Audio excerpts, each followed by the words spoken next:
대지도론 제1권 용수지음 후진 구자국 구마라지 판역 김성구 번역 김영준 개역 서품중 연기의 이치를 풀이함. 지도의 큰 도는 부처님에게서 나온 것이요 지도의 큰 바다는 부처님만이 끝까지 다 아신다.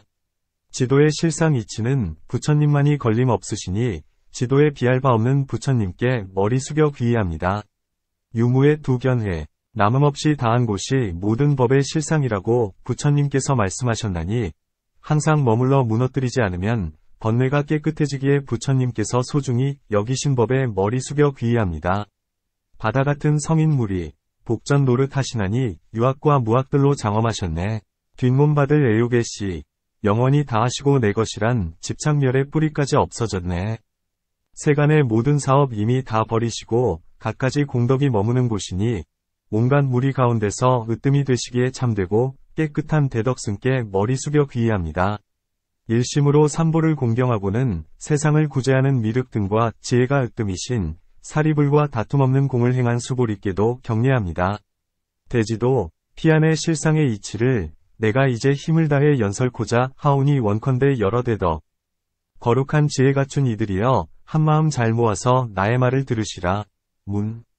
부처님께서는 무슨 인연으로 마하바냐바라밀경을 말씀하셨는가? 부처님들은 아무 근거도 없이 법을 설하시거나 또는 사소한 인연으로 말씀하시지는 않으니 마치 수미산왕이 까닭 없이 사소한 인연으로 요동치 않는 것과 같다. 그렇다면 이제는 어떠한 커다란 인연이 있기에 마하바냐바라밀경을 말씀하셨는가? 답. 부처님께서는 장가운데에서 갖가지 비유를 널리 인용하시어 성문을 위해 법을 설하셨지만 보살의 도를 말씀하지는 않으셨다.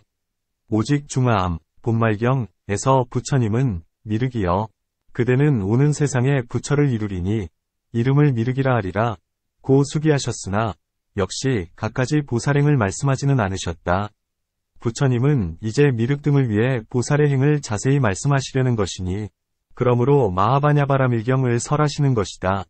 또한 어떤 보살이 연불삼매를 닦는다면 부처님께서는 그들이 이 삼매에서 더욱 훌륭한 이익을 얻게 하기 위하여 바냐바라밀다경을 말씀하시는 것이다. 곧 바냐바라밀다의 소품에서는 이렇게 말하고 있다. 부처님께서 신족을 나투시어 금빛 광명을 놓으시니 시방의 항아의 모래수같이 많은 세계를 두루 비추시고 큰 몸을 나타내시어 청정한 광명과 갖가지 묘한 모습이 허공에 가득했다. 부처님이 대중 가운데 계시니 단정하고 수묘함이 그에 미칠 리가 없었으니 마치 수미산왕이 바다 북판에 자리 잡고 있는 것 같았다. 보살들은 부처님의 신통을 보고는 연불삼매에서 더욱 훌륭한 이익을 얻었다. 이러한 까닭에 마하바냐바라밀경을 말씀하신 것이다. 또한 보살이 처음 탄생하셨을 때에 큰 광명을 놓아 시방에 두루 비추시고 7걸음을 걸으신 뒤에 사방을 돌아보면서 사자오를 지어 개송을 읊으셨다. 내가 태로 날 일은 끝났으니 이것이 마지막 몸이라네. 나는 이미 해탈을 얻었으니다시 중생을 구제하리라. 이렇게 맹세하신 뒤에 차츰 몸이 커지자 신속을 버리고 출가하여 위없는 돌을 닦고자 했다. 어느 날 밤에 일어나서 광대, 당직자, 후금, 체녀들을 보니 그 모습이 마치 냄새나는 시체와 같았다. 당장에 찬익에게 명해 100마를 몰게 하고 한밤중에 성을 넘었다. 12유순쯤 가서 발가바선인이 사는 숲에 이르러 칼을 들어 손수 머리를 자르고 값진 보배옷을 벗어버리고는 거친 베옷 승가리로 바꾸어 입었다.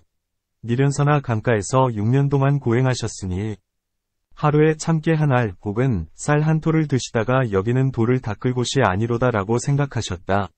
그리고 보살은 고행 쳐버리고 보리수 밑에 이르러 금강의 자리에 앉으셨다. 마왕이 억만의 무리를 거느리고 와서 보살을 해치려 했지만 보살은 지혜공덕의 힘으로 마군들을 항복시키고는 즉시에 안욕다라삼약삼보리를 얻으셨다. 이때에 삼천대천세계의 주인이며 십기라 불리는 범천왕 및 색계의 신들과 석재환인과 6개의 여러 하늘들과 사천왕이 모두 부처님을 찾아왔다. 그리고는 세종께 최초의 법의 바퀴를 굴려주시기를 청했다. 이는 보살께서 본래 원하시던 바이기도 하고 또한 대자대비하신 까닭에 그들의 청을 받아들여 법을 설하셨다. 모든 법 가운데 심이 깊은 것이 바냐바라밀이니 이 까닭에 부처님께서 마하바냐바라밀경을 말씀하신 것이다. 또한 어떤 사람은 부처님은 일체지를 얻지 못했을 것이다. 왜냐하면 모든 법은 한량이 없고 끝이 없기 때문이니 어떻게 한 사람이 온갖 법을 다 알 수 있겠는가? 라고 의심한다. 하지만 부처님께서는 반야바라밀에 머무시어 그 실상의 청정함은 마치 허공과도 같으시다. 무량무수의 법 가운데 스스로 참되게 말씀하시기를 나는 일체지인으로서 일체 중생의 의심을 끊어주려 하노라 고 하셨다. 이런 까닭에 마하바냐바라밀경을 말씀하셨다. 또한 어떤 중생은 응당제도를 받고자 하나 부처님의 공덕과 지혜가 한량이 없고 알기 어렵고 이해하기 어렵기 때문에 삿된 스승에게 현혹되거나 마음이 삿된 길에 빠져서 바른 길에 들지 못한다. 이러한 무리들을 위하여 크게 인자한 마음을 일으키시고 크게 가엾이 여기시는 손길을 뻗어 그들을 불도에 들게 하신다. 그러므로 스스로 가장 묘한 공덕을 나타내시고 큰 실력을 보이시나니 이는 마치 반야바라밀경, 초품, 가운데 설해지는 바와 같다. 부처님께서 삼매왕삼매에 드셨다가 삼매로부터 일어나셔서 천안으로 시방세계를 두루 굽어보셨다. 온몸의 털구멍이 모두 열리고 그 발바닥에 천풍윤상으로부터는 100천만억의 갖가지 광명을 놓으시며 발가락으로부터 위로는 6개에 이르기까지 곳곳에서 제각기 1000만억까지 빛깔의 광명을 놓으시어 시방에 한량 없고 헤아릴 수 없어서 마치 항아의 모래수같이 많은 불세계를 비추어 모두 환하게 밝히셨다.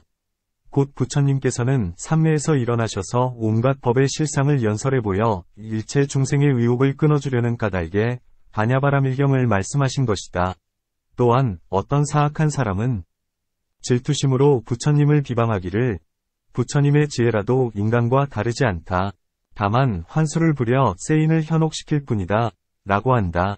저들의 삿된 교만을 꺾기 위하여 한량없는 실력과 한량없는 지혜의 힘을 나타내어 반야바라밀경에서 스스로 다음과 같이 말씀하신 것이다. 나는 실력과 공덕이 한량없고 삼계에서 아주 거룩하여 일체를 감싸고 보호하노라. 만약 한 번 악한 생각을 일으키면 한량없는 죄를 받고 한 번 깨끗한 믿음을 일으키면 인간과 하늘의 즐거움을 받아 반드시 열반의 과보를 얻으리라.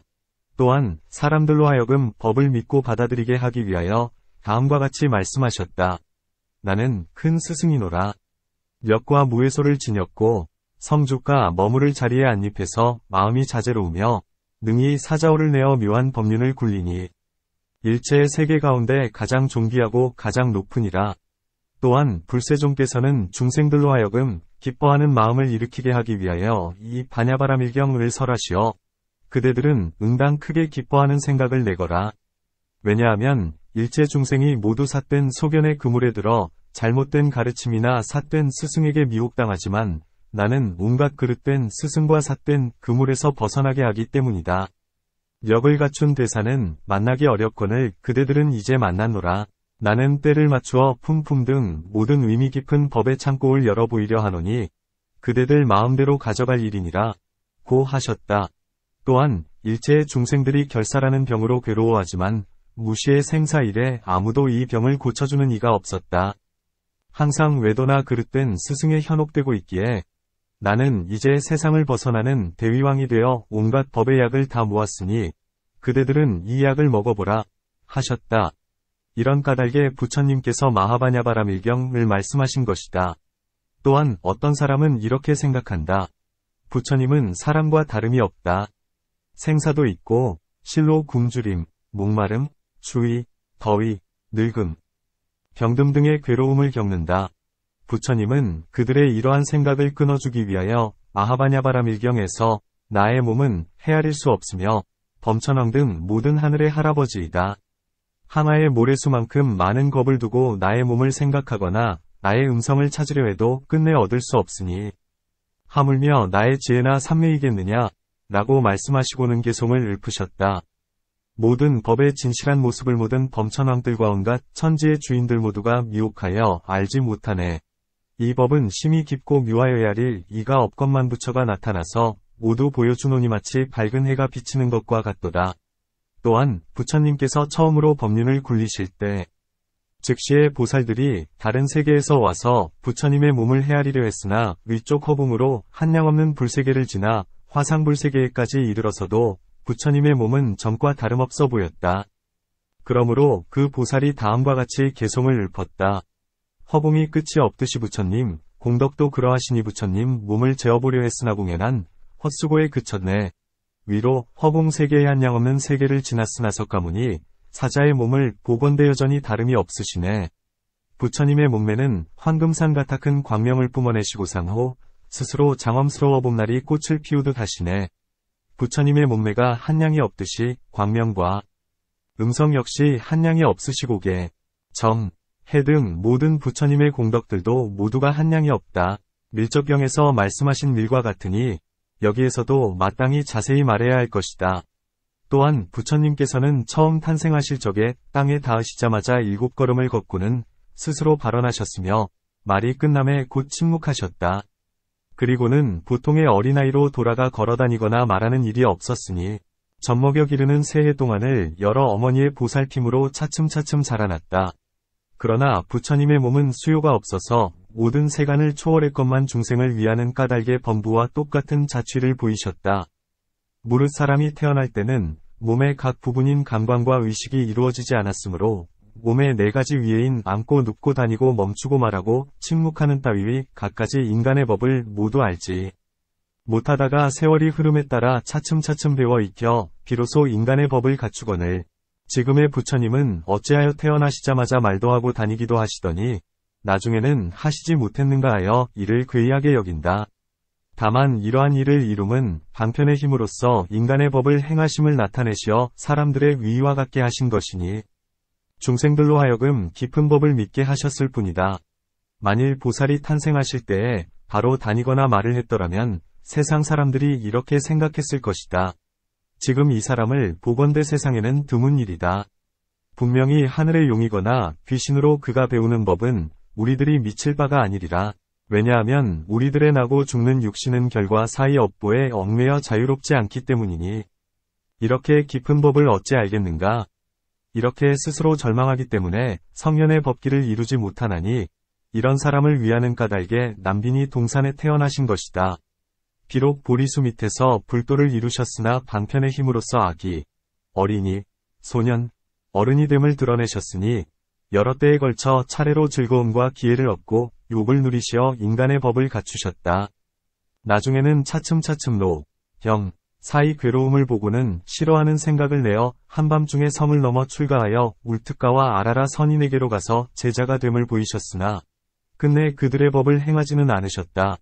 항상 신통을 부리어 스스로 숙명을 엉념하건대 비록 가섭부처님 때에 이미 계행을 지니고 닦았지만 지금 고행을 닦는 모습 드러낸 영간 도를 구하셨다. 보살이 비록 삼천대천세계의 주인이 되었으나 아군을 항복시키고 위없는 도를 이루시는 모습을 나타내었으니 세상의 법에 순응하기 위한 까닭에 이러한 무변화를 나타내신 것이다.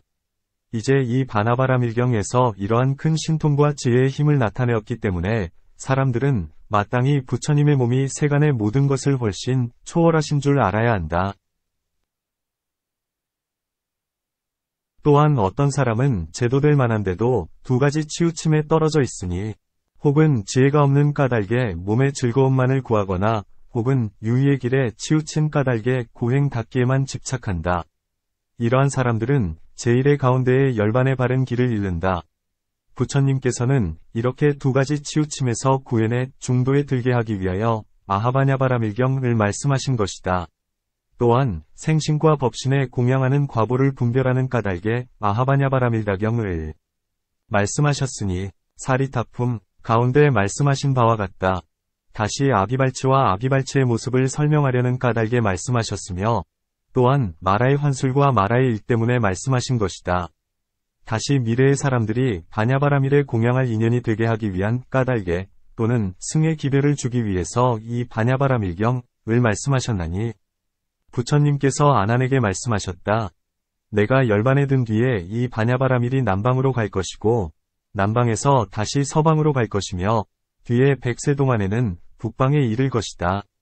그곳에는 바른 법을 믿는 선남자 선여인이 많이 있어 갖가지 꽃, 향, 영락, 단기, 번기, 풍악, 등불, 보물, 제물로서 공양할 것이며 손수 쓰거나 남을 시켜 쓰게 하거나 독송하거나 설법을 듣거나 잘 기억해서 수행하여 법으로서 공양하리니 이 사람들은 이 인연으로 세간의 갖가지 즐거움을 받으며 마지막에는 승의 법을 얻어 무여열반에 들리라. 이렇게 여러 품중의 인연을 관찰하셨기에 반야바라밀경을 말씀하신 것이다. 또한 부처님께서 제1위 실단의 모습을 말씀하시기 위해 이 반야바라밀다경을 말씀하셨다. 네 가지 실단이 있으니 첫째는 세계실단이요, 둘째는 각각위인실단이요, 셋째는 대치실단이요, 넷째는 제1위 실단이다. 네 가지 실단 가운데 일체의 부경과 만천법의 창고가 포석되니 실로 이는 모두가 서로 위배되는 일이 없다. 불법 가운데에 요 세계실단인 까닭의 신류이며 각각위인실단인 까닭의 신류이며 대치실단인 까닭의 신류이며 제1위제실단인 까닭의 신류인 것이다. 세계실단이라 함은 어떤 법이 인연 화합하는 까닭에 있을지언정 별달리 성품이 있는 것이 아니라는 뜻이다. 마치 수레가 빗장, 축, 바퀴, 바퀴살 등이 화합한 까닭에 있을 뿐 달리 수레가 존재하지 않는 것과 같다. 사람도 그와 같아서 운이 화합한 까닭에 있을지언정 달리 사람이 있는 것이 아니다. 만일 세계실단이 없다면 부처님은 진실한 말씀을 하시는 분인데 어찌하여 내가 청정한 천안으로 중생들을 보니 선악의 업을 따라 여기에서 죽어서 저기에 태어나면서 과보를 받되 착한 업을 짓는 이는 하늘이나 인간 가운데 태어나고 악한 업을 짓는 이는 악도에 떨어진다. 고 하셨겠는가? 또한 경에서 한 사람이 세간을 벗어나면 여러 사람이 경사와 복락과 이익을 얻나니 이는 불세존이다. 고 했으며 법구경에서는 이렇게 얘기하고 있다. 신이 스스로 신을 구제할지언정 다른 사람이 어찌 신을 구제하리오. 스스로가 선을 행하는 것이 지혜이니 이것이야말로 스스로를 가장 잘 구제하는 일이다. 다시 부처님께서는 병사왕명경에서 범부는 법을 듣지 못하고 범부는 나에 집착한다. 고 말씀하셨으며 이하경에서는 부처가 처음으로 도를 얻은 저녁부터 반열반에 든 저녁에 이르기까지 두 밤 사이에 설하신 경규는 모두 다 진실하여 전도됨이 없다. 고 말씀하셨다. 만일 참으로 사람이 없다면 부처님께서 어찌하여 내가 천안으로 중생을 본다.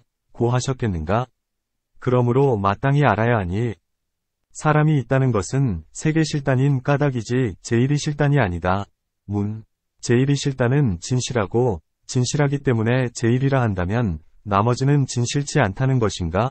답. 그렇지는 않다. 이 네 가지 실단에는 각각 진실함이 있다. 여여함과 법성과 실제는 세계실단이기에 없고 제1위 실단이기에 있는 것이다. 사람 등도 그와 같아서 세계실단이기에 있고 제1위 실단이기에 없다. 왜냐하면 사람은 중의 인연으로 사람 등이 있기 때문이다. 마치 저지 색과 냄새와 맛과 촉감의 인연 때문에 저지란 것이 있는 것과 같으니 저지 진실로 없다면 저제의 인연도 없어야만 하는 것과 같다. 이제 저제의 인연이 진실로 있기 때문에 젖도 당연히 있는 것이다. 마치 어떤 사람의 두 번째 머리나 세 번째 손과 같이 인연이 없이 거짓 이름만 있는 경우와는 다르다.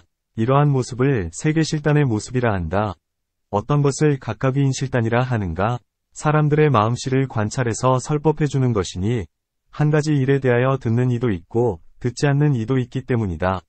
경에서 작된 보업 때문에 작되게 세간에 태어나서 작된 촉감을 받고 작된 느낌을 받는다 하셨으며 파굽나경에서는 촉감을 받을 사람이 없고 느낌을 받을 사람이 없다 고 말씀하셨다. 문. 이 두 경은 어떻게 회통하는가? 답. 어떤 사람은 오는 세상을 의심하여 죄와 복을 믿지 않고 착하지 못한 행을 하여 단멸견에 떨어지는데 그들의 의욕을 끊어 그들의 나쁜 행을 버리고 그들의 단견을 뽑아버려 주기 위해서 작되게 세간에 태어나서 작되게 촉감을 받고 작되게 느낌을 받는다 고 말씀하신 것이다. 이 파군나는 나가 있다거나 신이 있다고 개교하여 항상함을 헤아리는 견해 가운데 떨어졌는데 파군나가 부처님께 대덕이시여 누가 봤습니까? 라고 물었다. 만일 부처님께서 아무개가 받느니라 고 말씀하셨다면 곧 계상 가운데 떨어져 그 사람은 악연이 더욱 굳어져서 옮길 수 없을 것이다. 이런 까닭에 받는 이와 느끼는 이가 있다고 말하지 않는 것이다. 이러한 모습을 각각위인실단이라 한다. 대치실단이라 함은 존재하는 것은 대치할 때는 곧 있거니와 실제의 성품은 없다. 마치 매우 뜨겁고 기름지고 시고 짠맛이 뒤섞인 약초나 음식 등이 풍병에는 약이 되지만 다른 병에는 약이 되지 않는 것과 같다. 가령 약간 차고 달고 쓰고 떫은 약초나 음식 등은 열병에는 약이 되지만 다른 병에는 약이 되지 않으며 약간 맵고 쓰고 떫고 더운 약초와 음식은 냉병에는 약이 되지만 다른 병에는 약이 되지 않는 것과 같다. 불법에서 마음의 병을 다스리는 것도 그와 같아서 부정관으로 사유하는 것은 탐욕의 병에는 좋은 대치법이 되지만 성냄의 병에는 좋다고도 할 수 없고 대치법도 되지 않는다. 왜냐하면 몸의 허물을 관찰하는 것이 부정관인데 성내는 사람이 허물을 관찰하면 성냄의 불길이 더할 뿐이기 때문이다. 자심으로 사유하는 것은 성냄의 병에는 좋은 대치 방법이 되지만 탐욕의 병에는 좋다고도 할 수 없고 좋은 대치법도 되지 않는다. 왜냐하면 자심은 중생에게서 좋은 일을 구하고 공덕을 관찰하는 것인데 만일 탐욕스런 이가 좋은 일을 구하거나 공덕을 관찰한다면 탐욕이 더욱 늘어나기 때문이다. 인연관법은 어리석은 병에는 좋은 대치법이 되지만 탐욕과 성냄의 병에는 좋지 못하며 대치법이 되지도 못한다. 왜냐하면 이미 삿되게 관찰했기 때문에 삿된 소견을 낸 것이니 삿된 견해가 곧 어리석음이기 때문이다. 문. 불법 안에서 인연을 심히 깊다 하셨다. 곧 부처님께서는 아난에게 이 인연의 법은 심히 깊어서 보기 어렵고 알기 어렵고 깨닫기 어렵고 관찰하기 어려우니 마음이 섬세하고 지혜가 공교로운 사람이라야 알 수 있다. 어리석은 사람은 얕고 가까운 법도 알지 못하거늘 하물며 심히 깊은 인연이겠느냐. 고 말씀하셨거늘 이제 와서 어찌하여 어리석은 사람도 인연을 관찰하라 하는가? 답. 어리석은 사람이라 해서 소나 양같이 어리석다는 뜻은 아니다. 이 사람은 진실한 도를 구하고자 하면서도 삿된 마음으로 관찰하기 때문에 갖가지 삿된 소견을 내나니 이러한 어리석은 사람은 인연법을 관찰해야 한다. 이것을 좋은 대치 방법이라 한다. 만일 성을 내거나 탐욕을 행하는 사람이 쾌락을 구하거나 남을 괴롭히려 한다면 이 사람에게는 적합하지 않아서 대치 방법이 아니다. 부정이나 자심으로 사유함은 이런 두 가지 사람에게는 좋으며 대치의 법이 된다. 왜냐하면 이 두 가지 관법은 성냄과 탐욕의 가시를 뽑아버리기 때문이다.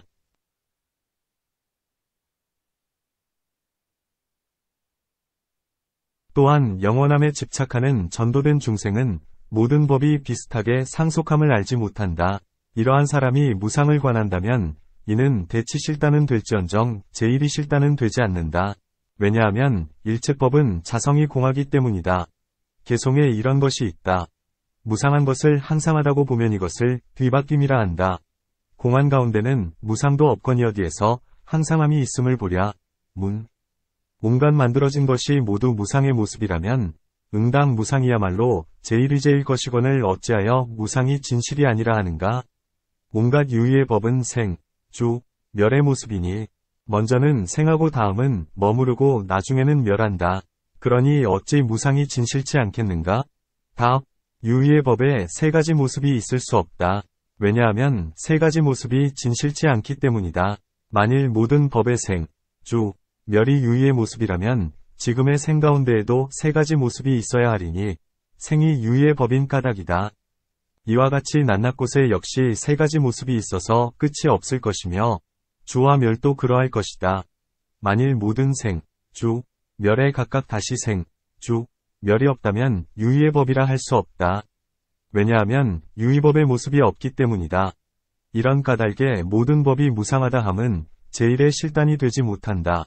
또한 온갖 것의 진실한 성품이 무상하다면 행업의 과보도 없을 것이다. 왜냐하면 무상을 생멸이라 부르는 허물이 있게 되기 때문이다. 마치 썩은 종자는 열매를 내지 못하는 것과 같다. 이러한 즉 행업이 없을 것이요. 행업이 없으면 어떻게 과보가 있겠는가? 지금 온갖 성현의 가르침에 과보가 있음을 착하고 지혜로운 사람들은 믿어받드는 바이니 없다고 말할 수는 없으리라. 이런 까닭에 모든 법은 무상의 성품이 아니다. 이와 같은 한량없는 인연 때문에 모든 법이 무상의 성품이라고 말할 수는 없다. 곧 일체의 유의법이 무상하며 고무와 등도 마찬가지이다. 이와 같은 모습을 대치실단이라 부른다. 제1이 실단이라 함은 온갖 법성과 온갖 논의, 언어, 온갖 옳은 법, 그른 법은 낱낱이 타파되고 흩어지지만 부처님들이나 벽지불, 아라한들이 행하는 진실한 법은 파괴할 수도 없고 흐트러뜨릴 수도 없는 것이니 위의 세 가지 실단 가운데에서 통하지 않던 것이 여기에 모두 통한다. 문. 어떻게 통하는가? 답. 통한다고 하는 것은 온갖 허물을 여위어 바꿀 수 없고 이길 수도 없음을 말한다. 왜냐하면 제1의 실단을 제하고는 나머지 논이나 실단은 모두 타파할 수 있기 때문이다. 중의경에 이러한 개송이 있다.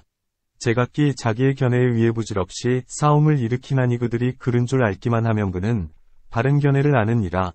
다른 이의 법을 받아들이지 않으면 이를 어리석은 이라 하나니 이러한 희론을 일삼는 이는 참으로 어리석은 사람이로다.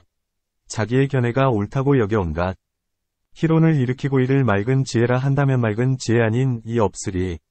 이 세 개송 가운데에서 부처님은 제1의 실단의 모습을 설명하셨으니 이른바 세간의 중생들은 스스로의 견해에 의지하고 스스로의 법에 의지하고 스스로의 이론에 의지해서 다툼을 일으킨다는 것이다. 희론은 다툼의 근본이 되고 희론은 모든 견해에 의해 생겨나니 다음과 같은 개송이 있다. 받아들인 법이 있기에 왈가왈부하거니와 받아들임이 없다면 무슨 논의가 있으랴. 받아들이고 받아들이지 않는 모든 견해들이 사람은 이미 모두 제해버렸네. 행자가 이 이치를 여실하게 알 수 있다면 온갖 법과 온갖 희론을 받아들이거나 집착하거나 보지 않는다. 이것이야말로 진실로 다투지 않음이니 불법의 감로미를 잘 알 것이다. 만일 그렇지 않다면 이는 곧 법을 비방하는 일이다. 만일 남의 법을 받아들이지 않고 알지도 못하고 취하지도 않는다면 이는 지혜 없는 사람이다. 만약에 그렇다면 논쟁자들은 모두 무지한 자이리라. 왜냐하면 서로가 상대방의 법을 받아들이지 않기 때문이다. 이른바 어떤 사람이 스스로 자신의 법이 제1위로서 깨끗하다. 하지만 다른 법은 거짓말이요 깨끗하지 못하다라고 하는 것과 같다. 비유하건대 세간에서 법을 다스리는 것과 같나니 법을 다스리는 이는 형벌을 주거나 사륙을 하는 등 종종의 부정한 일을 하는데 세상 사람들은 믿고 받아들여 참되고 깨끗하다 여기거니와 세상을 벗어난 성인들에게 있어서는 이는 가장 부정한 것이 된다. 외도에 출가한 사람들의 법에는 열 속에서 한 발로 서 있거나 털억을 뽑는 일을 니건자의 무리들은 묘한 지혜라 여기지만 다른 사람은 이것을 어리석은 법이라 여긴다. 마치 이와 같이 갖가지 외도, 출가, 백의, 바라문이 각각 자기의 법을 좋다 하지만 다른 이는 모두가 거짓이라 한다. 이 불법 안에서도 독자비구들은 대가 화합해서 안법이 있듯이 마찬가지로 중리 화합해서 사람법이 있다. 고 말한다. 독자부의 아비담에서는 중이 인을 여의지 않고 인이 중을 여의지 않으니 중이 곧 인이라거나 중을 여인 것이 인이라고 말할 수 없다. 인이란 다섯 번째의 가이말로 표현할 수 없는 법장 안에 속하는 것이다. 라고 말한다. 설일체유부의 도인들은 신인은 온갖 종자와 온갖 때와 온갖 법문 안에서 구해도 얻을 수 없나니 마치 토끼의 뿔이나 거북의 털과 같아서 항상 없는 것이다. 고 하며 또한 개와 입과 중이 실제로 있으나 이 가운데 인법이라고 할 것은 없다. 고 한다. 또한 불법 안의 방광도인은 온갖 법은 나지도 않고 멸하지도 않으며 공하여 아무것도 없다. 마치 토끼의 뿔이나 거북의 털과 같아서 항상 없다. 하나니 이와 같은 논사들은 모두 스스로 자신의 법만을 고수하고 남의 법은 받아들이지 않으면서 이것만이 진실이여 다른 것은 거짓말이다. 고 한다. 만일 스스로가 그 법을 받아들여 자기의 법에만 공양하고 자기의 법만 수행하면서 남의 법을 받아들이거나 공양하지 않는다면 허물이 된다. 만일 이로써 청정을 삼아 제1가는 이익을 얻는다고 한다면 온갖 것이 청정 아닌 것이 없으리라. 왜냐하면 저 일체란 모두 스스로 애착하는 특성인 까닭이다. 모든 견해에 모두 허물이 있다면 이 제1의 실단은 어떻게 해서 옳은가? 답. 온갖 언어의 길을 초월했고 마음으로 더듬을 곳이 없으며 어디에도 의지할 곳이 없어서 아무런 법도 보이지 않는다. 모든 법의 실상은 처음도 없고 중간도 없고 나중도 없으며 다함도 무너짐도 없나니 이것을 제1의 실단이라 한다. 마하연의 객 가운데 설하는 바와 같다. 말로써 표현할 길이 다하고 마음으로 따질 수도 없다. 나지도 않고 멸하지도 않은 이 법이 그대로 열반이다. 모든 지어감을 말한 곳을 세간의 법이라 하고 지어감이 없음을 말한 곳을 제일이제라 한다. 온갖 진실함과 진실 아님과 온갖 진실하기도 하고 진실하지 않기도 함과 온갖 진실 아니기도 하고 진실 아닌 것도 아닌 것이들을 모든 법의 실상이라 한다. 이와 같이 경전의 곳곳에서 제일이 실단을 말씀했지만 이 이치가 심히 깊어서 보기 어렵고 알기 어렵다. 부처님께서는 이 이치를 말씀하시기 위해 마하바냐바라밀다경을 말씀하신 것이다. 또한 장조 범지 등 큰 논사들로 하여금 불법에 대하여 믿음을 내게 하기 위하여 이 마하바냐바라밀다경을 말씀하셨으니 장조라는 범지가 있었고 선리, 바차구다라, 살차가, 마건제라는 이들도 있었다. 이들은 연부제에서 큰 논사들로서 온갖 이론은 모두 부술 수 있다. 온갖 이야기는 모두 무너뜨릴 수 있다. 온갖 집착은 모두 바꿀 수 있다. 그러므로 믿을 법도 없고 공경할 법도 없다. 고 말한다. 사리불본말경에 설하듯이 사리불의 외삼촌인 마하구치라가 그의 누이인 사리와 토론을 하다가 졌다. 이에 구치라는 생각했다. 누이의 힘은 아닐 것이다. 반드시 지혜 있는 사람을 잉태했는데 엄마의 입을 통해서 하는 짓일 것이다. 아직 태어나기도 전에 이미 그러하니 태어나서 자란 뒤엔 어떻게 감당하랴. 이렇게 생각하고 나니 교만한 마음이 일어났다.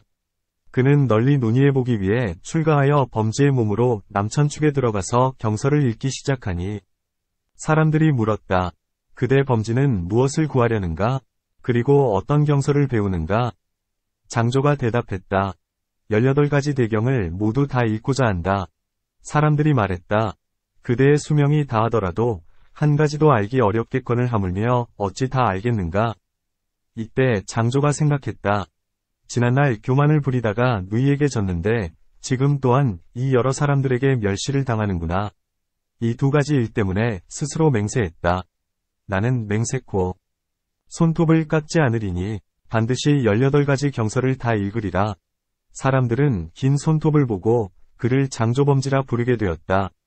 이 사람은 갖가지 경서의 지혜의 힘으로써 종종의 옳은 법과 그른 법, 해야 할 일과 해서는 안 될 일, 진실함과 진실치 않음, 있음과 없음 등을 따지고 판단하여 남의 논리를 타파했으니 마치 큰 힘을 지닌 미친 코끼리가 부딪히고 차고 받고 설치면 아무도 제지할 수 없는 것 같았다. 이와 같이 장조 범지가 토론의 힘으로 여러 논사들을 굴복시킨 뒤에 마가다국으로 돌아와 왕사성의 나라라는 마을에 이르렀다. 그리고 본래 태어난 곳으로 가서는 사람들에게 물었다. 내 누이가 낳은 자식은 지금 어디에 있는가? 어떤 사람이 대답했다.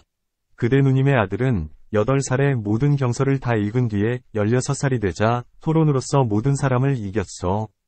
그때 마침 석시종족의 도인으로 성이 구담인 분이 있어. 그의 제자가 되었소.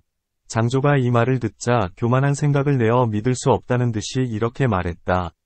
내 누이의 아들이 그토록 총명하다면 그는 도대체 어떤 술책으로 속이고 꿰어서 머리를 깎아 제자로 삼았겠는가? 이렇게 말하고는 곧 부처님 계신 곳으로 향했다. 이때 사리불은 처음으로 계를 받은 지 보름째가 되었는데 그는 부처님 곁에 서서 부채로 부처님을 붙여드리고 있었다. 장조 범지는 부처님을 뵙자 문안 인사를 드리고 한쪽에 앉아 이런 생각을 했다. 온갖 이론은 모두 깨뜨릴 수 있다. 온갖 말은 모두 무너뜨릴 수 있다. 온갖 집착은 모두 바꿀 수 있다. 그런데 여기서 어떤 것이 모든 법의 진실된 모습이며 어떤 것이 제일위제인가? 어떤 성품과 어떤 모습이라야 전도되지 않는 것일까?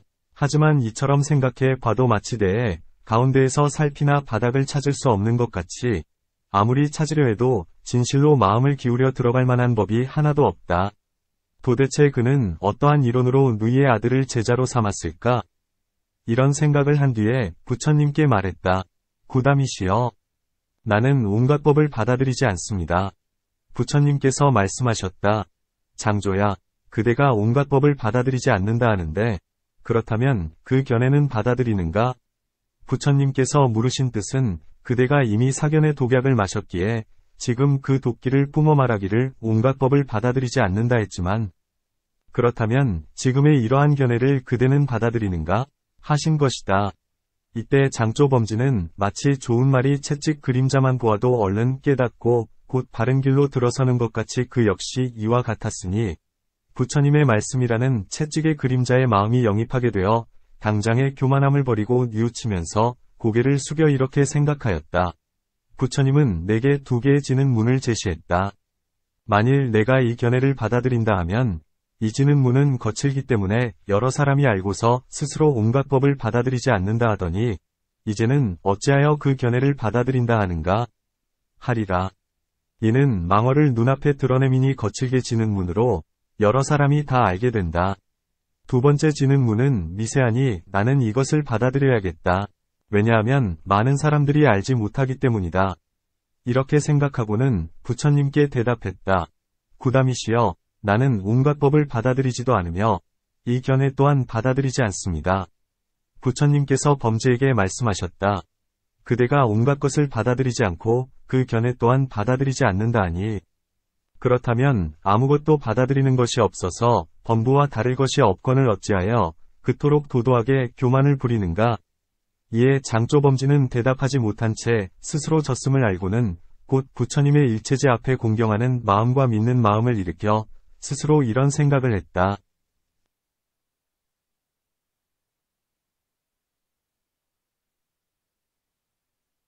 내가 졌건만 세종께서는 나의 진 곳을 드러내시거나 시비도 따지지 않으시고 전혀 개의치도 않으신다.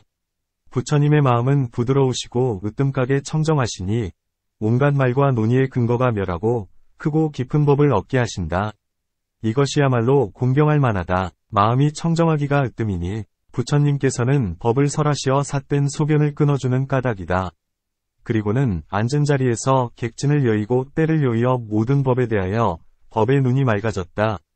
이때 사리불이 부처님의 이 말씀을 듣고 아라한을 얻었으며 이 장조범지는 출가하여 사문이 되었으니 큰 힘을 가진 아라한과를 얻었다. 만일 이 장조범지가 바냐바라밀의 기분인 내 구절을 여의고 제1의제와 상응하는 법을 듣지 못했더라면 조그마한 믿음도 얻지 못했을 것이거늘 하물며 출가해서 독과를 얻을 수 있었겠는가? 부처님께서 이와 같은 큰 논사들과 예리한 근을 지닌 이들을 인도하시려는 까닭에 이 바냐바라밀다경을 말씀하셨다. 또한 부처님들의 설법에는 2 종류가 있는데 첫째는 사람의 마음이 제도할 만한가를 관찰하는 것이요. 둘째는 모든 법의 모양을 관찰하는 것이니 지금 부처님께서는 모든 법의 실상을 말씀하시고자 하여 이 마하바냐바라밀경을 말씀하신 것이다. 상불상품에 설한 것처럼 모든 천자들이 부처님께 물었다. 이 바냐바라밀은 매우 깊습니다. 그렇다면 어떻게 모습을 짓는지요? 부처님께서 천자들에게 말씀하셨다. 공이 곧 모습이니 모습도 없고 지음도 없는 모습, 생멸이 없는 모습, 지어감이 없는 항모습, 항상 나지 않아 성품과 같은 모습, 정멸의 모습이니라. 또한 2가지의 설법이 있으니 첫째는 다투는 곳이요. 둘째는 다투지 않는 곳이다. 다투는 곳이란 다른 경에서 말씀하신 것들이니 이제는 다툼이 없는 곳을 말하려는 까닭에 이 바냐바라밀경을 말씀하셨다. 이 밖에 형상 있음과 형상 없음, 물건 있음과 물건 없음, 의지할 곳 있음과 의지할 곳 없음, 대할 것 있음과 대할 것 없음, 위 있음과 위 없음, 세계, 비세계에 이르기까지 모두 이와 같다. 문. 부처님은 마음이 대자대비하시니 다만 다툼 없는 법만을 말씀하실 것이거늘 어찌하여 다투는 법까지 말씀하시는가? 답. 다툼 없는 법은 모두가 형상 없고 항상 정멸하여서 말할 수 없거늘 이제 보시 등과 무상, 고, 공 등의 모든 법을 말하는 것은 모두가 정멸하여 희론이 없는 경지를 나타내기 위한 까닭에 말한 것이다. 예리한 근기를 지닌 이는 부처님의 뜻을 알기 때문에 다툼을 일으키지 않거니와 둔한 이는 부처님의 뜻을 알지 못하므로 형상을 취하여 마음이 집착하는 까닭에 다툼을 일으킨다. 이 바냐바라밀은 모든 법이 끝내 공한 경지인 까닭에 다툴 곳이 없다. 만일 끝내 공한 가운데서 다툼을 얻을 수 있다면 끝내 공하다 할 수 없다. 끝내 공하다 함은 유무의 2일이 모두 멸하는 까닭이다. 그러므로 바냐바라밀다경을 다툼이 없는 곳이라 한다. 또한 다른 경에서 흔히 3가지 법으로서 모든 법문을 말씀하셨으니 이른바 선문, 불선문, 무기문이다. 이제는 선문이 아닌 도리, 불선문이 아닌 도리, 무기문이 아닌 도리의 모든 법의 모습을 말씀하시기 위하여 마하바냐바라밀경을 말씀하신 것이다. 이 밖에 배울 것 있는 이 법, 배울 것 없는 이 법, 배울 것 있지도 않고 없지도 않는 이 법, 진리를 보아 끊는 법, 사유로서 끊는 법, 끊어지지 않는 법과 볼 수 있고 대함이 있는 것, 볼 수 없으나 대함이 있는 것, 볼 수도 없고 대할 수도 없는 것과 위, 중간, 아래의 법 등 크고 작은 무수한 법이 있는데 이렇듯 세 등급의 법문도 이와 같다. 또한 다른 경에서 염처를 말씀하여 성문의 법문에 따르게 하였는데 여기에서 비구는 앞몸의 36가지 부정물을 관찰하여 탐욕의 병을 제거하며 마찬가지로 밖의 몸과 안팎의 몸을 관찰한다. 이제는 염처에서 다른 법문으로 바냐바라미를 말씀하시려 하니 이른바 보살이 앞몸을 관찰하되 몸에 대해서 각관을 일으키지 않고 몸을 얻지 않으니 얻을 바가 없기 때문이다. 마찬가지로 밖의 몸과 안팎의 몸을 관찰함에도 몸에 대해서 각관을 내지 않고 몸을 얻지 않으니 얻을 바가 없기 때문이다. 신염처에서 몸을 관찰하되 몸에 각관을 내지 않기는 매우 어려운 일이며 나머지 세 가지 염처도 역시 그러하다.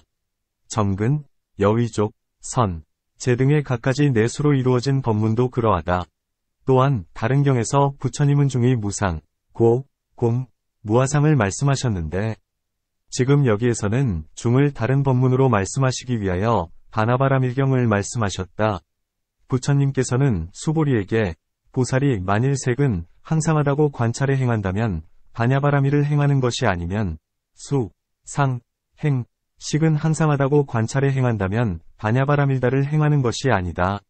색은 무상하다고 관찰에 행한다면 이는 바냐바라밀다를 행하는 것이 아니면 수, 상, 행, 식은 무상하다고 관찰에 행한다면 바냐바라밀다를 행하는 것이 아니다.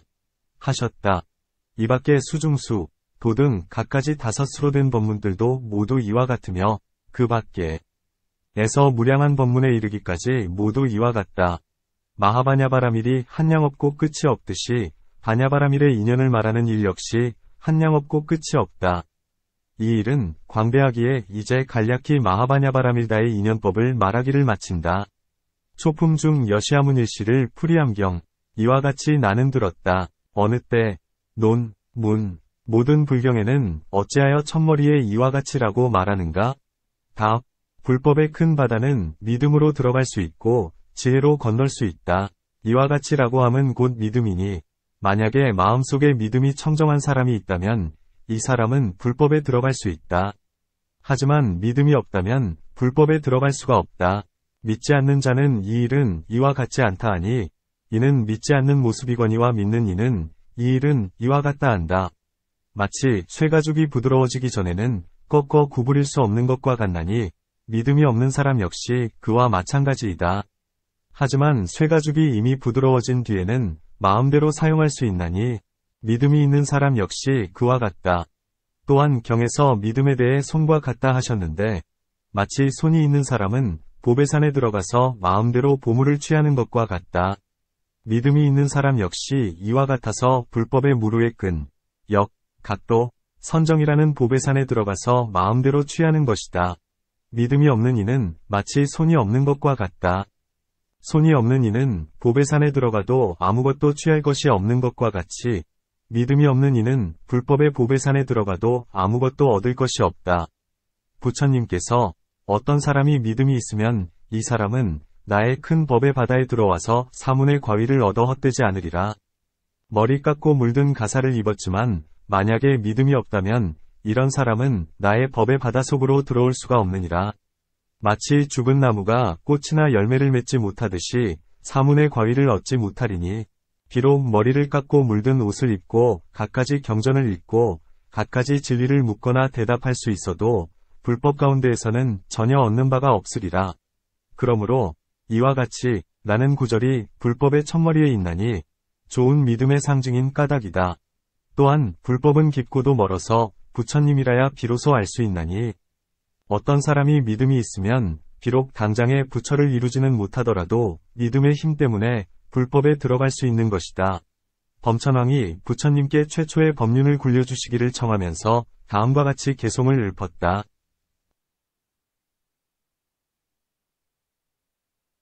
연부제에서 먼저 벗어나셨으니 온갖 부정한 법이 많습니다. 바라건대 감로의 문을 여시어 청정한 도법을 말씀해 주시옵소서. 이에 부처님께서 개송으로 대답하셨다. 나의 법은 매우 어려워서 얻기 어려우나느니 모든 번뇌를 끝난 이후에 애착심이 있는 이는이 법을 알지 못한다. 범천왕이 부처님께 말씀드렸다. 대덕이시여, 세간의 지혜는 상등, 중등, 하등이 있는데 고전 마음을 잘 익힌 이는 쉽게 제도하려니와 이 사람이 불법을 듣지 못하면 온갖 악난에 물러나 떨어지고 말 것입니다. 비유하건대 물속에 연꽃이 어린 것도 있고 성숙한 것도 있으며 물 밖에 나온 것도 있고 물에서 아직 나오지 못한 것도 있는데 이들이 모두가 햇빛을 받지 못하면 끝내 꽃을 피우지 못하는 것과 같이 불법 역시 그와 같습니다. 부처님께서는 큰 자비로서 중생들을 가엾이 여기시어 그들을 위하여 법을 설해 주시옵소서. 부처님께서는 이렇게 생각하셨다. 과거, 미래, 현재의 세 부처님들께서도 모두가 중생을 제도하시기 위하여 법을 설하셨으니 나 역시 마땅히 그렇게 하리라. 이렇게 생각하시고는 범천왕 등 여러 신들의 청을 받아들여 법을 설하기로 하셨으니 여기에서 세종께서는 개송으로 답하셨다. 나 이제 감로법의 문을 여노니 누군가가 믿기만 하면 기쁨 얻으리. 모든 사람 가운데 묘한 법 설함은 남을 괴롭히려 함이 아니라네. 부처님께서는 이 개송 가운데 보시하는 사람이 환희를 얻는다 하시지 않았고 또한 지계, 인욕, 정진, 선정, 지혜를 행하는 사람이 환희를 얻는다고도 하시지 않으신 채 오직 믿는 사람이라고 말씀하셨다. 부처님의 뜻은 다음과 같으리라. 나의 제일가는 심히 깊은 법은 미묘하여서 한량 없고 헤아릴 수 없고 불가사의하고 흔들리지 않고 치우치지 않고 집착되지 않고 얻을 수 없는 법이어서 일체지를 얻은 이가 아니면 알지 못하리라. 그러므로 불법에는 믿음의 힘으로써 첫머리를 삼으니 믿음의 힘으로써야 들어갈지언정 보시, 지계, 선정, 지혜 등으로써 불법의 첫머리를 삼거나 들어갈 수 있는 것은 아니다. 그리로 개송으로 말씀하셨다. 세간 사람들 마음이 흔들려 복된 과보만을 좋아하고 복의 원인은 심지 않은 이유만을 구하고 멸은 구하지 않네. 앞서부터 삿된 견해의 법을 들어 마음에 집착하여 깊이 들어간다니 나의 이 심히 깊은 법은 믿음이 없고서야 어찌 들어가리오. 제바달의 큰 제자인 구가리 등은 가르침을 믿지 않는 까닭에 나쁜 길에 떨어졌으니 이 사람은 불법에 대해서 믿음이 없이 스스로 지혜를 부려 구하였지만 얻지 못했다. 왜냐하면 불법은 매우 깊기 때문이다. 범천왕이 구가리를 가르치기 위해 다음과 같이 개송을 읊었다. 한량 없는 법을 헤아리려 하나 지혜로운 이는 헤아리지 않네. 한량 없는 법을 헤아리려 하면 이 사람 스스로를 묻어버리리. 또한 이와 같다는 것은 어떤 사람이 마음이 착하여 곱게 믿으면 이 사람은 법을 들을 수 있거니와 만일 그러한 모습이 없으면 이해하지 못한다는 의미이다. 개송으로 말하리라. 듣는 이는 단정히 바라보며 목마른 이가 물을 마시듯이 심을 기울여 말씀 속에 이치로 들어가네. 법을 듣고는 뛸듯이 기뻐하나니 이러한 사람이라야 마땅히 말해줄 수 있다네. 또한 이와 같이라는 말씀이 부처님 가르침의 첫머리에 있는 것은 이 세상의 이로움이나 뒷세상의 이로움이나 열반의 이로움 등 모든 이로움의 근본이 믿음을 큰 힘으로 삼음을 말한다. 또한 온갖 외도로서 출가한 사람들은 나의 법은 미묘하고 청정하고 제일이다 하나니 이러한 사람들은 자기가 행하는 법은 찬탄하고 남이 행하는 법은 헐뜯는다. 그러므로 이 세상에서는 서로 치고 싸우다가 후세에는 지옥에 떨어져서 갖가지 한량 없는 고통을 받는다.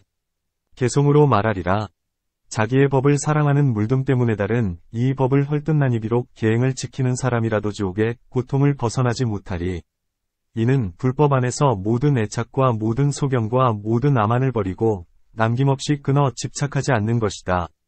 버류경에 너희들이 나의 뗏목의 비유의 가르침을 이해한다면 이때에 착한 법도 버려야 하겠거늘 하물며 착하지 못한 법이겠는가 하신다. 부처님께서는 스스로 반야바라밀에 대해서도 생각하거나 의지하지 않으셨거늘 하물며 의지할 다른 법이 있겠는가.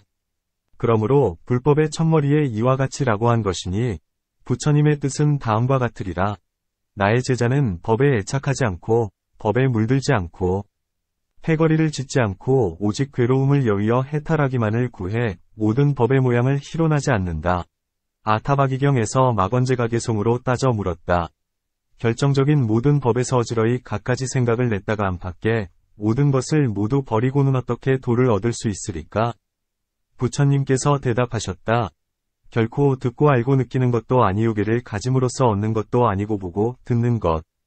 아님도 아니며게를 지키지 않음으로써 얻는 것도 아니네. 이와 같은 논의 모두 버리고나 내 것 모두 버리어 모든 법상 취하지 않아야 비로소 도를 얻을 수 있으리. 막언제가 물었다. 보고 듣는 것도 아니오게를 지켜서 되는 것도 아니오 보고 들음 아님도 아니오게를 지니지 않음도 아니라면 내가 관찰의 생각건대 벙어리에 법이라야 도를 얻으리. 부처님께서 대답했다. 그대는 사견의 문에 위지에 있나니 나는 그대의 어리석은 길을 아노라.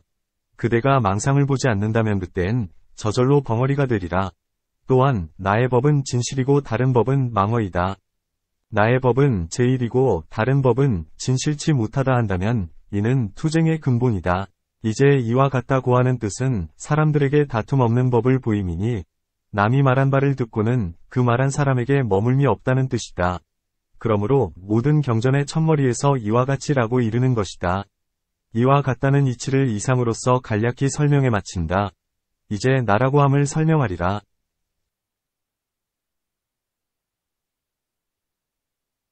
문. 불법에서는 모든 법이 공하여 모든 것에 나라할 것이 없다고 했는데 어찌하여 불경 첫머리에 내가 들었다고 하는가? 답. 비록 부처님의 제자들이 나 없음을 알기는 하나 세속의 법을 따라 나라할지언정 실제의 나는 아니다. 비유하건대 금화로 동화를 사더라도 아무도 비웃을 리가 없는 것과 같다. 왜냐하면 사고파는 법이 위래 그렇기 때문이다. 나라는 것도 그와 같아서 무아의 법 가운데 나를 말함은 세속을 따르는 까닭이니 힐난하지 않아야 할 것이다. 천문경에 다음과 같은 개송이 있다. 어떤 나한 비구가 모든 번뇌가 영원히 다한 최후의 마지막 몸에도 나라고 할 수 있는가? 부처님께서 대답하셨다. 어떤 아라한 비구가 모든 번뇌가 영원히 다한 최후의 마지막 몸에도 나가 있다고 말할 수 있다네. 세간의 법에서 나라고 함은 제1위제의 진실한 뜻 가운데에서 말하는 것은 아니다. 그러므로 모든 법이 공하여 나가 없으나 세계의 법에 따라 나라고 말하여도 허물이 되지 않는다. 또한 세간의 말에는 세 가지 근본이 있으니 첫째는 삿된 소견이요, 둘째는 교만이요, 셋째는 이름이다. 이 가운데서 두 가지는 깨끗하지 못한 것이요 한 가지는 깨끗하다. 모든 범부들은 세 가지 말을 하니 삿된 소견과 교만과 이름이 그것이다. 견도의 학인은 두 가지 말을 하니 교만과 이름이요. 성인은 한 가지 말만 하니 이름이 그것이다. 속마음으로는 진실한 법을 어기지 않으나 세간의 사람을 따르는 까닭에 더불어 이러한 말로 위사를 전한다. 하지만 세간의 삿된 소견을 제거하였기 때문에 세속을 따라도 다툼이 없다. 이런 까닭에 두 가지 부정한 말의 근본을 제거하고 세속을 따르는 까닭에 한 가지 말만을 사용한다. 부처님의 제자들은 세속을 따르기 때문에 나라고 말하여도 허물이 되지 않는다. 또한 어떤 사람이 나 없는 형상에 집착되어 이것만이 진실하고 나머지는 거짓말이다 라고 한다면 이 사람은 당연히 그대여 모든 법의 진실한 모습은 나 없음이거늘 어찌하여 이와 같이 내가 들었다 하는가? 라고 힐난받으리라. 이제 모든 불제자들은 모든 법이 공하여 아무것도 없음을 알았고 여기에 집착되지도 않는다.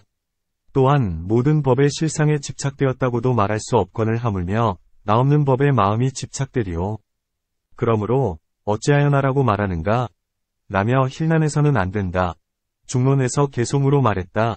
공하지 않은 바가 있다면 해당 공한 바가 있으려니와 공하지 않은 바도 없거늘 어찌 하물며 공함을 얻으랴.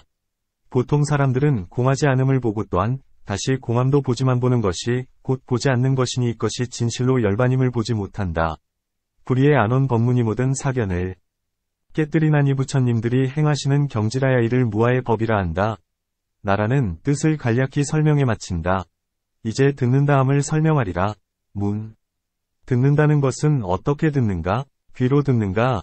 귀의 의식으로 듣는가? 뜻의 의식으로 듣는가? 만일 귀로 듣는다면 귀는 감각이 없기 때문에 듣지 못한다. 만일 귀의 의식으로 듣는다면 귀의 의식은 한 생각뿐이기 때문에 분별치 못하며 또한 듣지 못한다. 만일 뜻의 의식으로 듣는다면 뜻의 의식 또한 듣지 못할 것이다. 왜냐하면 먼저 식이 진을 안 뒤에야 뜻의 의식이 알기 때문이다. 뜻의 의식은 현재의 진을 알지 못하고 오직 과거와 미래의 진만을 아나니 만일 뜻의 의식이 현재의 진을 알 수 있다면 소경이나 벙어리도 빛과 소리를 알아야 할 것이다. 왜냐하면 뜻의 의식이 파괴되지 않았기 때문이다. 답. 귀로 소리를 듣는 것도 아니요. 귀의 의식이나 뜻의 의식으로 소리를 듣는 것도 아니다. 여러 인연이 화합함으로써 소리를 듣게 되는 것이니 한 법이 소리를 듣는다고 말할 수 없다. 왜냐하면 귀는 감각이 없기 때문에 소리를 듣지 못하고 식은 무색, 무대, 무처인 까닭에 역시 소리를 듣지 못하고 소리 자체는 감각이 없고 감관도 없기 때문에 또한 소리를 알지 못한다. 하지만 귀가 망가지지 않고 소리가 들을 수 있는 곳에 이르렀고 뜻으로 듣고자 한다면 전과 진과 뜻이 화합하였기 때문에 이식이 생기며 이식이 생기기만 하면 의식이 갖가지 인연을 분별하여 소리를 듣게 된다. 이런 까닭에 누가 소리를 듣는가? 라며 힐난하지는 말아야 한다. 불법에도 어느 한 법이 짓거나 보거나 아는 일이 없나니 이런 개송이 있다. 업도 있고 과도 있지만 업과 과를 짓는 이가 없다. 이는 가장 높고 심이 깊으니 법은 부처님만이 아신다.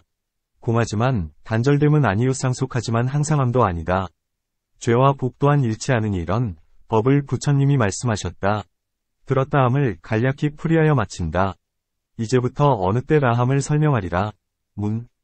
불법 가운데에는 수요나 시간 등의 법이 실로 없나니 입, 지에 속하지 않기 때문이다.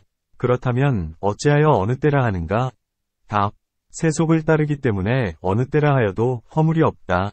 마치 진흙이나 나무를 조각해서 신상을 만드는 것과 같으니 그 신상을 생각하기 때문에 예를 올려 절을 한다 해도 허물이 되지 않는다. 어느 때라 한 것도 이와 같으니 실제에는 어느 때라 할 것이 없지만 세속을 따라 어느 때라 말하여도 허물이 되지 않는다. 문. 어느 때라 함이 없을 수는 없다. 부처님께서도 스스로 한 사람이 세간을 벗어나면 여러 사람이 즐거움을 얻는다 하셨다. 이는 누구를 가리킨 말이겠는가? 바로 불세존이시니 개송에서 말씀하신 바와 같다. 나의 행은 스승의 보호가 없고 하나에 뜻을 두어 동행자가 없으며 하나에 행을 쌓아 부처의 경지를 얻으니 자연히 성스런 도에 통한다. 이러한 뜻을 부처님은 곳곳에서 말씀하셨으니 마땅히 어느 하나일 난 있을 것이다. 또한 어떤 한 법이 화합했기 때문에 그 물건을 하나라 한다. 만일 진실로 한 법이 없다면 어찌하여 한 물건에 대해서는 한 마음만 생기고 둘이나 셋이 생기지 않는가?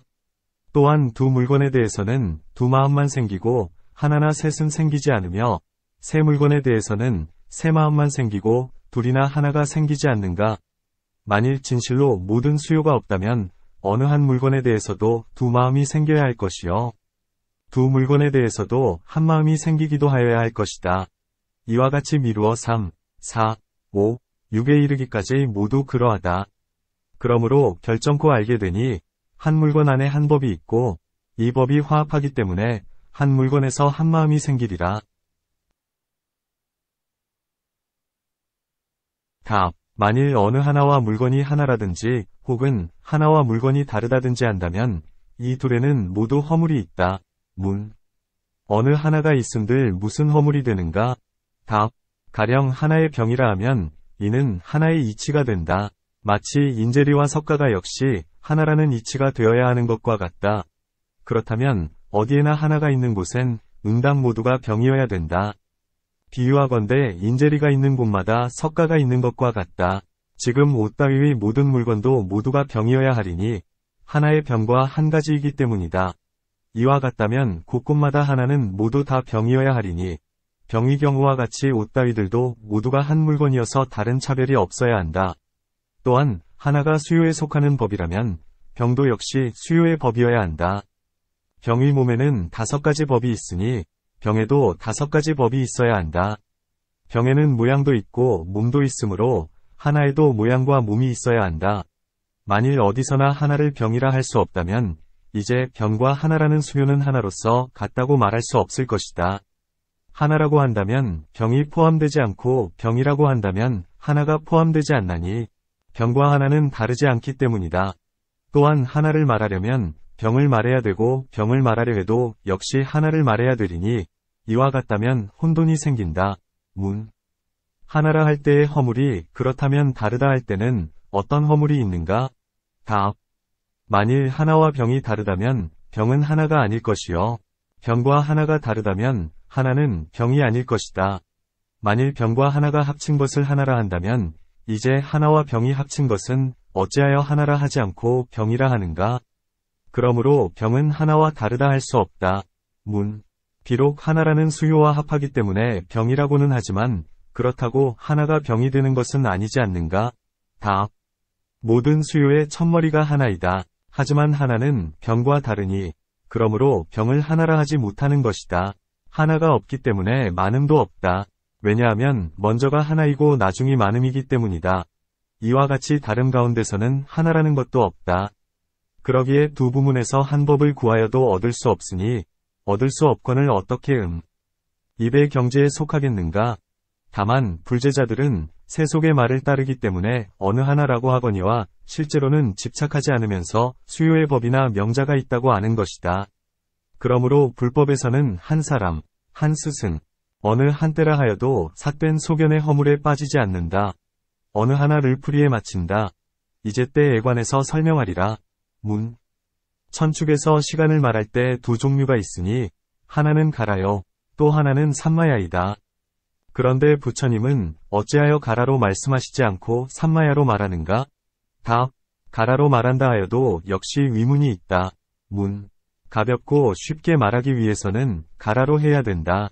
가라는 두 음절이요 산마야는 세 음절이니 말이 겹치고 어렵기 때문이다. 답. 삿된 소견을 제하기 위하여 산마야로 말하고 가라로 말하지 않는다.